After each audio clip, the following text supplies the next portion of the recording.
તથા નાગરિકોને cyber crime સંબંધી ગુનાથી બચવા માટે જિલ્લા પોલીસ વડાએ અનુરોધ કર્યો। ભરૂચ જિલ્લામાં સાયબર ક્રાઇમ સંબંધી વિવિધ ગુનાઓ અટકાવવા તથા નાગરિકોને સાયબર ક્રાઇમ સંબંધી ગુનાથી ભોગ બનતા અટકાવવા માટે ભરૂચ જિલ્લા પોલીસ દ્વારા સાયબર ક્રાઇમ સેલ તથા સાયબર ક્રાઇમ પોલીસ સ્ટેશનનો સંપર્ક કરવા તમામ નાગરિકોની અપીલ કરવામાં આવી છે। જ્યારે કોઈ પણ વ્યક્તિ સાયબર ક્રાઇમના ગુનાનો ભોગ બને ત્યારે national cyber crime reporting portal cyber helpline 1930 પર તાત્કાલિક સંપર્ક કરી ઓનલાઈન ફરિયાદ આપી શકાય છે।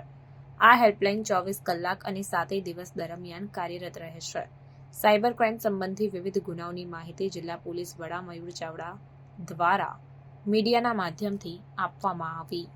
ભરૂચ જિલ્લામાં છેલ્લા ઘણા સમયથી અમુક ગુનાઓ જે બન્યા છે સાયબર ફ્રોડના ગુના બન્યા છે। આ સાયબર ફ્રોડના જ્યારે ગુના દાખલ થાય છે ત્યારે પ્રાથમિક રીતે જે ભોગ બનનાર વ્યક્તિ છે એણે 1930 નંબર ઉપર કોલ કરીને પોતાની કમ્પ્લેન નોંધાવવાની હોય છે અને નોંધાયા પછી ભરૂચના સાયબર ક્રાઇમ પોલીસ સ્ટેશન અથવા CID ક્રાઇમમાંથી આ બાબતની તપાસ થાય છે અને તપાસના અંતે ગુનો દાખલ કરવાની પ્રક્રિયા જે તમામને ખબર છે। તાજેતરમાં ઘણા બધા ગુનાઓ દાખલ થયા છે અને ઘણા બધા પ્રકારના ફ્રોડ આવેલા છે ત્યાં ઉપર।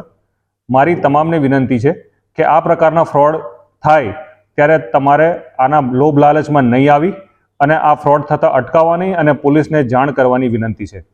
જનરલી સાયબર ફ્રોડ ઘણા બધા પ્રકારના હોય છે, જેમાં ફેક આઈડેન્ટિટી ફ્રોડ હોય છે કે ખોટી ઓળખ આપીને પોલીસની, કસ્ટમ્સ ઓફિસરની કે સેન્ટ્રલ એજન્સીના કોઈ ઓફિસરની ઓળખ આપી અને એ લોકોને ધમકાવીને પૈસા એઠવાનું કામ કરે છે। એ એક પ્રકારનું સાયબર ફ્રોડ છે। એના સિવાય ઇન્વેસ્ટમેન્ટ ફ્રોડ છે, ક્રેડિટ કાર્ડ ફ્રોડ છે, ઓનલાઈન શોપિંગ ફ્રોડ છે, OTP આપવા માટેના ફ્રોડ છે, લોન એપ્લિકેશનના ફ્રોડ છે, લિંક આપવાનું અને જોબ ફ્રોડ, નોકરી આપવાના બહાને પણ ઘણા બધા ફ્રોડ થાય છે। અને ઇન્વેસ્ટમેન્ટ જેમાં આપણને શેર બજારના ટ્રેડિંગમાં કે કમોડિટી ટ્રેડિંગમાં આપણને પહેલાં ટેમ્પરરી ફાયદો આપી પછી મોટા પૈસાનું રોકાણ કરી અને પછી આપણી સાથે ફ્રોડ થતું હોય છે। ભરૂચમાં આ પ્રકારના ફ્રોડ થાય છે અને અલગ જગ્યા ઉપર ફ્રોડ થાય છે। જ્યારે આવા પ્રકારના તમારા ઓનલાઈન ફ્રોડ થતા હોય છે ત્યારે કોઈ બી લોભ લાલચમાં નહીં આવી અને આવા પ્રકારના બનતા બનાવો અટકાવવાની। આ સિવાય સોશિયલ મીડિયાના ફ્રોડ હોય છે, જેમ કે પોતાને મોર્ફ કરીને, ફોટા મોર્ફ કરીને કે તમે તાત્કાલિક વિડીયો ચાલુ કરો તો વિડીયો ઓન કરી અને તમારા ફૂટેજ લઈ અને પછી મોર્ફ કરીને એ લોકો ન્યુડિટી ઉપર પણ જઈને પૈસા ઉઘરાવવાના હોય છે। આવા બનાવો ઘણા બનતા હોય છે। તો તમામ લોકોની વિનંતી છે કે જ્યારે આવા પ્રકારનો કોઈ બી ફ્રોડ તમારી સાથે થાય અથવા તમને એવું લાગે કે થઈ રહ્યું છે તે સંજોગોમાં તમારે તાત્કાલિક પોલીસને જાણ કરવાની છે અને જે સાયબર હેલ્પલાઇન નંબર છે 1930 એની ઉપર તમામે ફોન કરીને આ બનાવની જાણ કરવાની છે।